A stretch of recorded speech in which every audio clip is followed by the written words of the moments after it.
বক্তব্যে আপনাদের সামনে কথা বলবো না, শুধুমাত্র উনি যা বলার জন্য বলছেন নেতা কর্মীদের এবং জাতির উদ্দেশ্যে যে আমাদের বক্তব্য ওনার বক্তব্যগুলো আমরা তুলে ধরবো, সেটা কিন্তু আপনার বক্তা একদম কমায়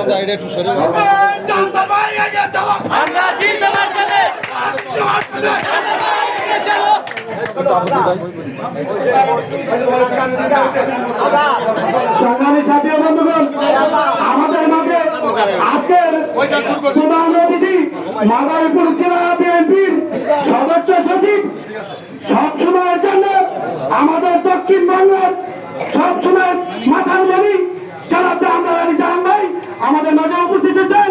এর জন্য আমরা এলাকাবাসী তাকে আন্তরিকভাবে ধন্যবাদ জানাই।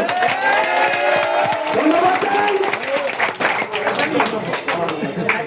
এখন আমার এতক্ষণ চিল্লাতে গলা কিছুটা বোঝা গেছে। আমি আমার বড় ভাই মিজান শিকদারকে অনুরোধ করবো পরিচালনা করার জন্য। ধন্যবাদ। আমার মনের দুঃখের কথাটা কিন্তু আমি জায়গায় বলতে পারি নাই। বক্তব্য প্রত্যেক জায়গায় যাই শেষ হয়ে যায়, কিন্তু সময় হলে আবার বলবো। ধন্যবাদ। এখন আপনাদের সামনে শুভেচ্ছা বক্তব্য রাখবেন মাদারীপুর জেলা ছাত্র দলের যুগ্ম সাধারণ সম্পাদক, যুগ্ম আহ্বায়ক, মেধাবী ছাত্র নেতা মাহমুদ হাসান।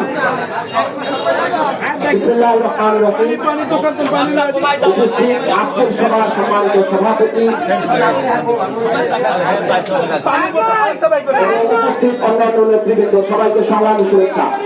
আমাদের এই অর্জন পুরো জাতির অর্জন। জাতি আজ এক ক্রান্তিকাল অতিক্রম করেছে। এক ফ্যাসিস্টের পতন ঘটিয়ে আমরা আজ নিরাপদ কথা বলার অধিকার পেয়েছি। আমাদের এই অধিকার ধরে রাখতে হবে। আমরা যেন সারা জীবন সবাই ঠিক কথা বলতে পারি, আমার নিজের ব্যক্তিগত অভিমত প্রকাশ করতে পারি, এটাই হোক বাংলাদেশের অঙ্গীকার। আমরা পরিচয় দিয়ে বক্তব্য শেষ করছি। আল্লাহ হাফেজ।